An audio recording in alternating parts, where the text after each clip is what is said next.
bring yourselves carefully down to the floor.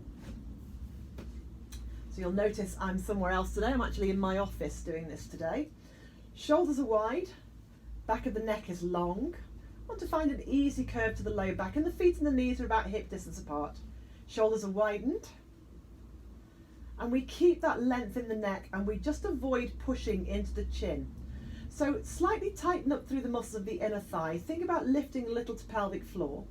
And then as you breathe out, press that low back down into the floor. Really tip the pubic bone towards you until you start to feel your bottom peeling up. Then press into the feet. Don't push backwards, only press down. And really continue to roll the spine away, peeling just one vertebra at a time until you come just to the base of your shoulder blades.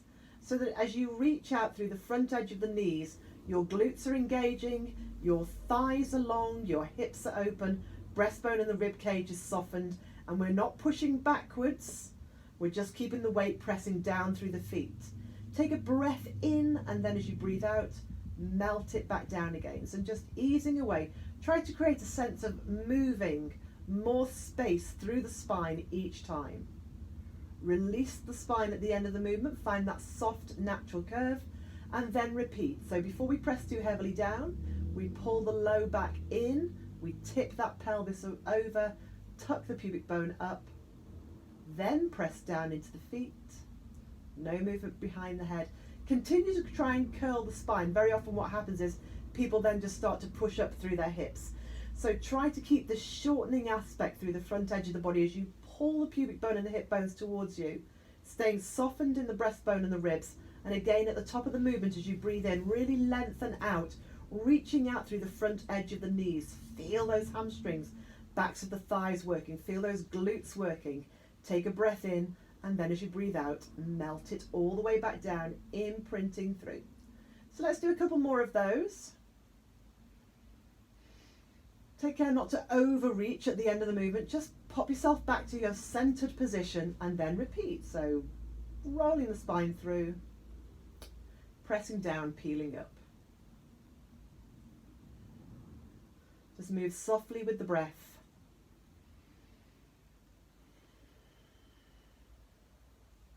And try and get that feeling of everything going down evenly. You'll notice if you sway from side to side a little bit. Do another one of those, then we're going to add on.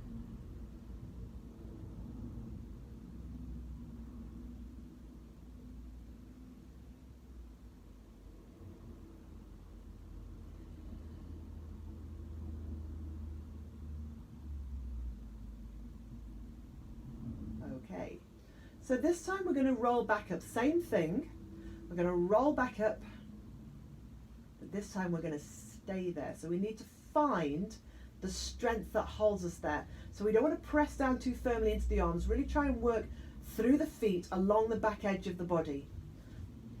From here, keeping the pelvis nice and still, as you breathe out, you're just going to lift one leg, bringing the knee above the hip, then back down again.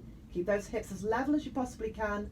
Float the other knee up, place the foot back down, then melt the spine back down again, and really get that feeling of curling the spine through again. Releasing the spine at the end of the movement. We'll do that a couple more times. So you imprint that low back, press down through the feet, peel the spine, stay soft and heavy through breastbone and ribs, long into the neck. Reach out through the front edge of the knees, breathe in. As you breathe out, float the knee and lower. And change and lower. Roll the spine all the way back down again. So the effort is trying to keep those hips lifted and level when you take one leg away. It's a big strength aspect required here. So again, we imprint, we peel. First and foremost, it's a mobility exercise, but we're adding in a little bit of strength. So keep those hips lifted, really use those glutes to hold yourself in place, not too heavy into the arms. Use a little bit of the arms if you need to. And of course, if it doesn't work for you to lift the knees, simply continue with the roll up and the roll down.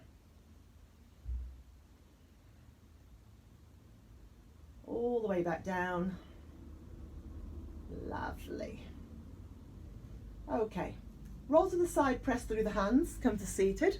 Just before we go into the spinal extension, we'll do a little spinal twist. So you can sit on a chair if you want to. I don't advise crossing the legs, that's just me, but sit in a comfortable position where you can really sit upright. Hands just come to the breastbone, chin is slightly retracted. We keep the pelvis very still. And as you breathe, and you can choose whether you breathe in or out here, just allow the ribs to turn. And then on the opposite breath, bring it back to center. You want to feel as you rotate that one side of your rib cage wraps forward and the other side of the rib cage wraps back. And then back to center. So take care to move from the ribs, don't just turn your head. Move from the ribs. Trying to spiral up a little taller each time you do this. It's such a lovely releasing movement. It's like you're gently just wringing your spine out of tension. Keeping the shoulders down, let's just do it again, a couple of times to each side. We've still got that slight corset wrapping around, just helping to hold us up. And then bring it back to center and release. Bring yourself down onto your tummy.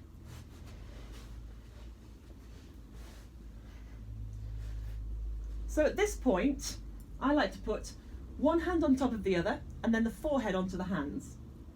Press down into the front of the thighs, into the front of the hip creases and to the pubic bone. Lightly engage those abdominals. And as you breathe out, putting no pressure into your hands, slide the breastbone forward, maintain the length in the back of the neck, and just peel breastbone off the floor, just to the base of the ribs, no higher, and then back down again. So we do this without pushing into the hands, without lifting the weight off the front of the thighs or the pubic bone. We maintain that length in the back edge of the body, and we keep those abdominals lightly drawn around. Shoulders away, slide and glide the breastbone forward. Slide and glide the shoulder blades down the back towards your back pockets. And if you feel that you want to add a little bit of weight into it, you have a couple of options here. You could, as you breathe out, lift the arms as well. Or somewhere in between the two, you could take your hands onto your low back, maintain that length around the low back, shoulders down, and again gliding, sliding the breastbone forward, gliding, sliding the shoulder blades down towards the back of the waist. Just do two more. Abdominals still continue to draw in. We stay pressed firmly and evenly round through the front of the pelvis.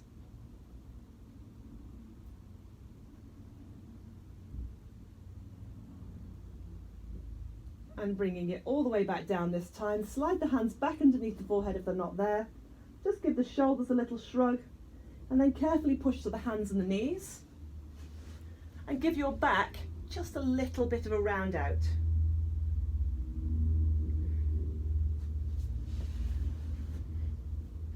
And then release. You're done.